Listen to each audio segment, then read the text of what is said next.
Hey, welcome back, everyone. We're going to continue our conversation today around this idea of prioritizing standards, trying to make sense of them so we as teachers can teach them and teach them well. There are too many, and we know that. This next step in the progression of prioritizing standards is really around trying to figure out which of these priority standards go together, which ones make instructional sense to be taught together in a unit of study. For example, I might have a reading informational standard around close reading, and I may have a writing standard around informational and explanatory writing. Those two standards would make sense instructionally to combine them in a unit of study. Another example might be uh, some argumentative type reading standard and then an argumentative writing standard. That could also have literature in it as well as informational reading. So we really want to think about as teachers what makes sense instructionally to cluster those priority standards together and teach within one unit of study. Once we've figured that out, then the next thing we want to think about is how do I pace that?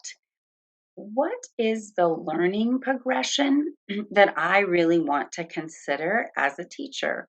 There are some standards that should be taught before other standards.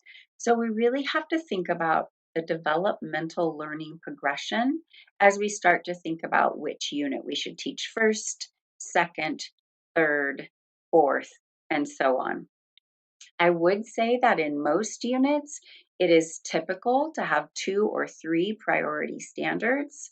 And you can also make sure that you spiral those priority standards. So if Unit 1 has reading information and writing explanatory text standards in it, maybe Unit 3 has it again, and we teach it again to students. Remember, this is a journey for our students and for us, and it takes time for them to master some of these standards. So, really thinking about learning progression and the order in which we teach the standards is going to be important for student success. Another component of this idea of pacing is to really look at your school instructional day calendar. How many instructional days do we really have as teachers where we are using those days for instruction? In my experience, there were fire drills, there were assemblies, there were guest speakers in classrooms, all very, very important. And it took away some of the instructional time that I had as teacher to teach to the standards. So I just wanted to be very, very tight in my pacing. So when you take that school calendar, let's say it's 175 days of instructional day, then you look at each unit of study. And as teachers, we estimate about how many instructional days each unit will take. Is it 25 instructional days? Is it 30 instructional days? But we really try to look at every unit and say, okay, it's going to take approximately this many days to teach this unit, to teach these priority standards.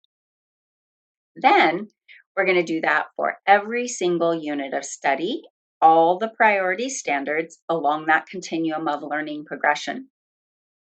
And then we take that and we do the math. So if I had 175 instructional days, how many days did I just take up for each unit? And the best part is to use time in between each unit. We call those days buffer days, or sometimes we call it the buffer zone. Having time in between each unit of study to enrich or differentiate for those students that did not meet the standard. And by doing that, I've seen teachers do flexible grouping for a day or two. I'll take the higher kids and enrich. You take the kids that are almost there. Hey, partner, you take the kids that need a little bit more help around this particular set of standards. And by doing that and collaborating, we were able to move more kids to mastery. So those buffer days in between each unit is really important. So we as teachers intentionally planned or enrichment and differentiation.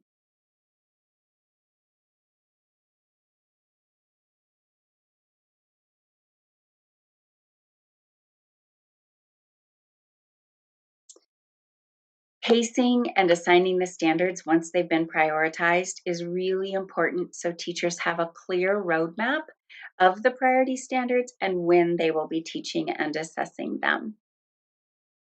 Next week, we are going to be talking a little bit more about how do we accelerate learning and how do we use priority standards to do that. So I hope you'll join me for that conversation, and we will see you next week.